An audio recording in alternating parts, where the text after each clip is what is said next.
Assalamualaikum warahmatullahi wabarakatuh. Perkenalkan, nama saya Rizka Mutia Ardita dari kelas 1 dengan NIM 140201122120003. Jadi di sini saya akan membahas materi ini mengenai ruang lingkup ketuhanan dalam pandangan barat. Yang pertama itu, apa sih konsep dari ketuhanan? Ketuhanan itu berarti sifat-sifat luhur mulia Tuhan yang mutlak harus ada. Menurut Ibnu Rus, Tuhan adalah pencipta sesungguhnya, artinya yang mencipta dengan tujuan tertentu, manfaat tertentu, serta nilai-nilai tertentu. Yang sangat jelas dalam Al-Quran adalah diciptakannya alam semesta. Di dalam Al-Quran ada di dalam surat Al-An'am ayat 102 yang berbunyi, A'udzubillahi minasyaitonirrajim. Bismillahirrahmanirrahim. Zalikumullahu rabbukum la ilaha illahu khaliqu kulli syai'in fa'budu wa huwa ala kulli syai'in wakil. Yang artinya, itulah Allah, Tuhan kamu, tidak ada Tuhan selain Dia, pencipta segala sesuatu, maka sembahlah Dia, Dialah pemelihara segala sesuatu.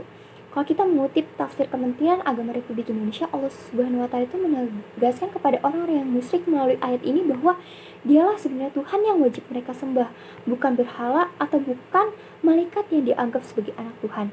Di akhir ayat tersebut Allah juga menegaskan bahwa Dialah pemelihara segala sesuatu, baik itu jagat raya maupun isinya nih, dengan ilmu, hikmat, dan kekuasaannya. Lalu bagaimana sih Tuhan bagi pandangan barat? Tuhan bagi pandangan barat hanyalah label belaka. Menurut Karen Armstrong, cara pandang barat terhadap realitas Tuhan adalah awal barat mengembalikan jati dirinya. Saat pribadi Yesus telah mengubah agama Kristen, dalam pemikiran barat menjadi individu yang disembah secara alamiah. Tuhan dalam gambaran individu yang telah mengorbankan darahnya bagi keseluruhan kesalahan mereka yang telah dan yang akan datang. Tuhan bagi mereka adalah hanya sebuah simbol umum bagi sebuah agama. Sesungguhnya pemikiran barat modern ini tidak mampu menafsirkan kebesaran dan keesaan Tuhan dalam sebuah agama. Tidak ada interpretasi realitas yang meyakinkan kecuali dengan melempar celaan dan kebencian terhadap Tuhan dan agama. Kemajemukan barat terhadap agama, khususnya agama Islam, menjadikan sebagian aliran kiri barat melepaskan diri dari belenggu agama sehingga menjadi ateis, yaitu anti agama dan anti Tuhan nih. Bagi mereka Tuhan hanya bertugas untuk menciptakan, selebihnya adalah tugas manusia. Dan ketika manusia telah berada pada posisi kehidupan yang nyata, selesailah tugas Tuhan, sehingga mereka mengatakan Tuhan itu pensiun. Akan tetapi sejatinya mereka masih tetap memakai nama Tuhan sebagai jaminan atau taruhan dalam hidup mereka nih. Tuhan bagi mereka sejatinya tidak pensiun, namun dapat menjadi jaminan atau hal yang dipertaruhkan. Di mana letak logika barat saat ini? Mereka menafsirkan logika dalam berimajinasi, mereka jongkok di bawah pola pikir mereka sendiri ini. Maka daripada itu semua, dengan racunnya pola pikir barat, dalam hal ini cara pandang dan ideologi menunjukkan kekeliruan dan kemunafikan barat nih terhadap realitas keagamaan yang memandang Tuhan hanya sekedar simbol dan agama adalah wadah pembelenggu kebebasan manusia semata. Inilah benih-benih hegemoni barat yang harus dibentengi dengan pola pikir dan pandangan hidup Islam, karena Islam adalah ilmu dan peradaban. Lalu, bagaimana sejarah pemikiran barat tentang Tuhan? Dalam literatur sejarah agama ada nih namanya teori evolusionisme yang menjadi akar pemikiran barat. Teori tersebut dikemukakan oleh Max Muller, kemudian dikemukakan lagi oleh A.B. Taylor, Robertson Smith, Lubbock, dan Jevons. Proses perkembangan pemikiran tentang Tuhan menurut teori evolusionisme itu ada 5. Yang pertama itu ada dinamisme. Menurut paham ini, manusia ini sejak zaman primitif telah mengakui adanya kekuatan yang berpengaruh dalam kehidupan. Mula-mula sesuatu yang berpengaruh tersebut ditujukan pada benda. Setiap benda ini mempunyai pengaruh pada manusia, ada yang berpengaruh positif dan ada pula yang berpengaruh negatif nih. Dan yang kedua ini ada animisme. Manusia primitif pun mempercayai adanya peran roh dalam kehidupan. Setiap benda yang dianggap benda baik mempunyai roh. Oleh masyarakat primitif, roh dianggap sebagai sesuatu yang selalu hidup. Itu mempunyai rasa senang dan rasa tidak senang apabila kebutuhannya dipenuhi. Menurut kepercayaan ini, agar manusia tidak terkena efek negatif dari roh tersebut, manusia harus menyediakan kebutuhan roh tersebut, yaitu berupa saji-sajian yang sesuai dengan saran dukun adalah salah satu usaha untuk memenuhi kebutuhan roh. Yang ketiga ada politeisme. Kepercayaan dinamisme dan animisme ini lama-lama tidak memberikan kepuasan karena terlalu banyak yang menjadi sanjungan dan pujaan. Roh yang lebih dari yang lain kemudian disebut oleh dewa. Dewa mempunyai tugas yang berbeda nih, ada yang bertanggung jawab terhadap cahaya, ada yang membidangi masalah air, ada yang membidangi masalah angin, dan lain sebagainya. Contoh agama yang menganut politeisme itu adalah agama Hindu. Yang keempat itu ada henoteisme. Politeisme tidak memberikan kepuasan terutama terhadap kaum cendekiawan. Oleh karena itu, dari dewa-dewa yang diakui Kemudian diadakan seleksi lagi nih, karena tidak mungkin mempunyai kekuatan yang sama. Lama-kelamaan kepercayaan manusia meningkat. Satu bangsa hanya mengakui satu dewa yang disebut dengan Tuhan.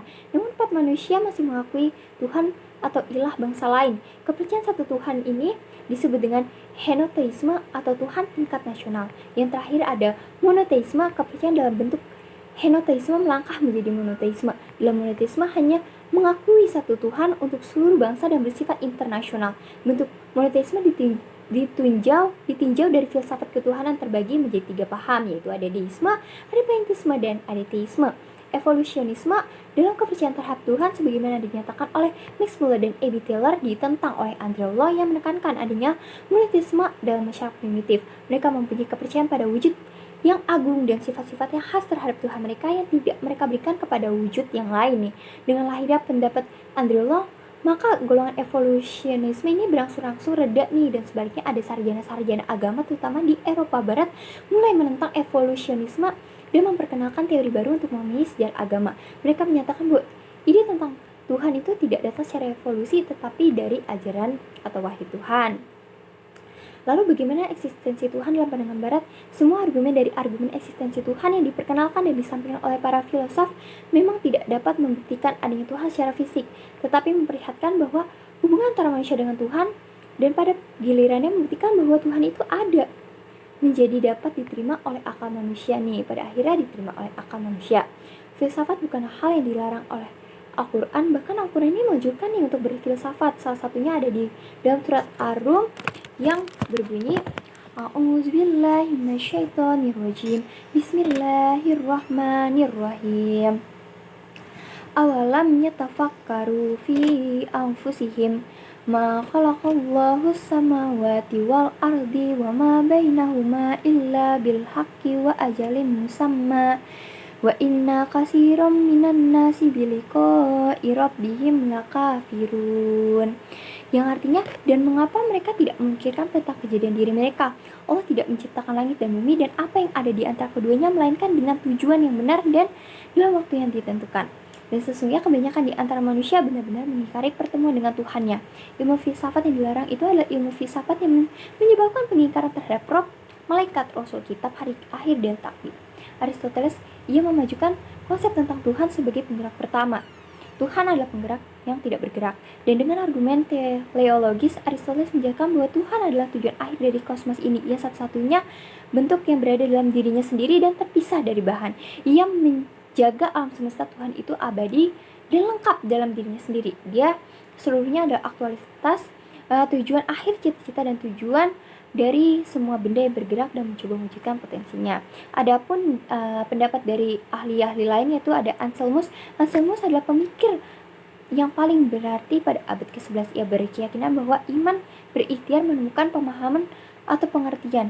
Memang bagi Anselmus iman selalu menjadi titik tolak pemikirannya, dan isi ajaran iman tidak bisa dibantah oleh alasan-alasan rasional.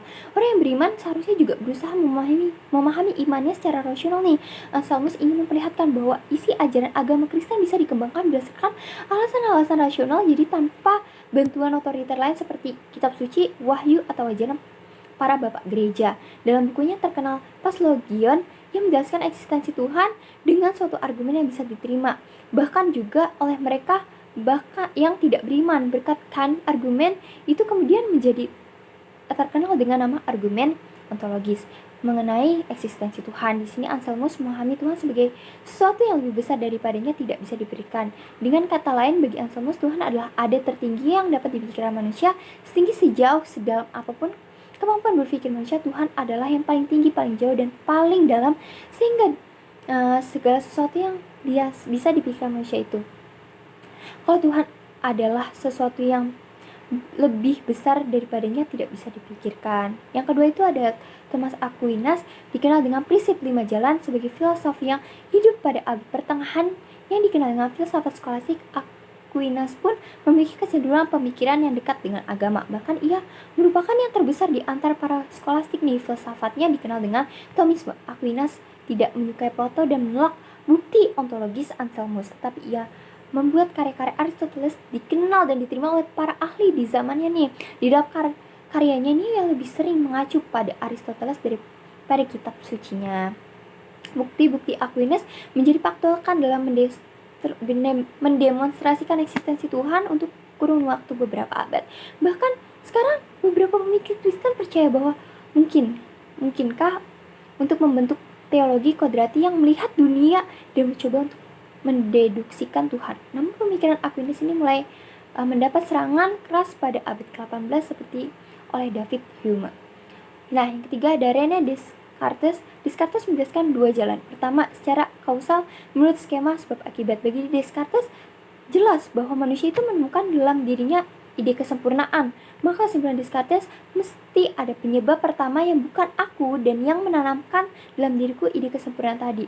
Dia itulah Tuhan. Ide Tuhan bagi Descartes merupakan suatu ide yang dimiliki manusia sebagai bawaan. Yang kedua itu secara ontologis menurut skema ada sama dengan eksistensi.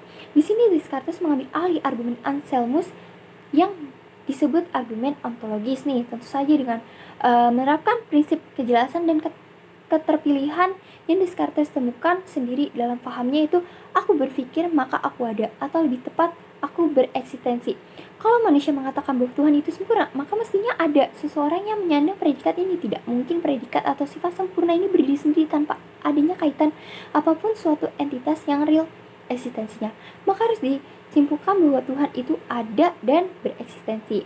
Yang selanjutnya ada Benedict Spinoza, memulai filsafatnya dari pengertian substansi. Ini seolah-olah menjawab problem filsafat Descartes tentang bagaimana Tuhan, jiwa, dan dunia material bisa dipikirkan sebagai satu kesatuan utuh. Spinoza menjawab persoalan ini.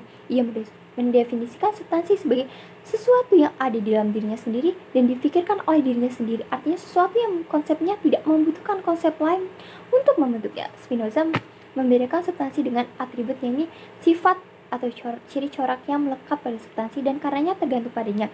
Sifat substansi adalah abadi, tidak terbatas mutlak, artinya sama sekali tidak tergantung pada yang lain nih, dan tunggal utuh. Menurut Spinoza, hanya ada satu yang memenuhi semua definisi ini, yaitu Tuhan. Hanya Tuhan yang mempunyai sifat abadi, tidak terbatas, mutlak, tunggal dan utuh. Semua realitas dan gejala yang bisa ditemukan dalam alam hanyalah modi saja dari Tuhan sebagai substansi tunggal. Kata kunci ajaran Spinoza yang terkenal adalah Deus Swift Nature, atau Tuhan atau alam. Yang berbeda hanyalah sudut pandang atau istilahnya saja. Sebagai Tuhan, alam adalah natura-naturas, alam yang melahirkan. Sebagai dirinya sendiri, alam adalah natura naturada atau alam yang dilahirkan. Substansinya sama dan satu, Tuhan atau juga alam. Spinoza membantah ajaran Descartes bahwa realitas seluruhnya terdiri dari tiga substansi, Tuhan, jiwa, dan materi. Bagi Spinoza hanya ada satu substansi saja, yakni Tuhan. Selain itu, persoalan dualisme dalam filsafat Descartes berhasil diatasi.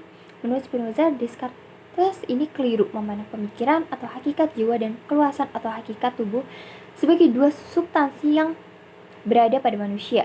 Yang benar, menurut Spinoza, jiwa atau pemikiran dan tubuh atau keluasan bukanlah sebuah substansi, melainkan dua atribut ilahi, yakni dua dari sekian banyak sifat Tuhan atau alam yang bisa ditangkap oleh manusia. Jadi kesimpulan dari semuanya ini apa nih? Jadi kesimpulan adalah Tuhan bagi pandangan Barat ini hanyalah label belaka. Dalam pandangan para penganut agama, Tuhan itu diubah menjadi pribadi atau Tuhan dalam gambaran individu yang telah mengorbankan darahnya bagi seluruh kesalahan mereka yang telah dan yang akan datang. Tuhan bagi mereka adalah simbol umum bagi sebuah agama. Pandangan Barat mengatakan Tuhan pensiun, akan tetapi sejatinya mereka itu tetap memakai nama Tuhan sebagai jaminan atau taruhan dalam hidup mereka. Walaupun sekedar sebutan, namun apa yang mereka ucapkan itu menjadi bukti bahwa Tuhan bagi mereka sejatinya tidak pensiun, namun menjadi jaminan atau hal yang dipertaruhkan. Di mana letak logika Barat saat ini? Mereka menafsirkan logika dalam berimajinasi. Mereka berjongkok di bawah pola pemikiran mereka sendiri. Semua argumen dari argumen eksistensi Tuhan yang diperkenalkan dan disampaikan oleh para filosof memang tidak dapat membuktikan adanya Tuhan secara fisik, tapi memperlihatkan nih adanya hubungan antara manusia dan Tuhan, dan pada gilirannya membuktikan bahwa Tuhan itu ada dan dapat akhirnya diterima oleh akal manusia. Jadi sekian dari saya, kurang lebih mohon maaf. Wassalamualaikum warahmatullahi wabarakatuh.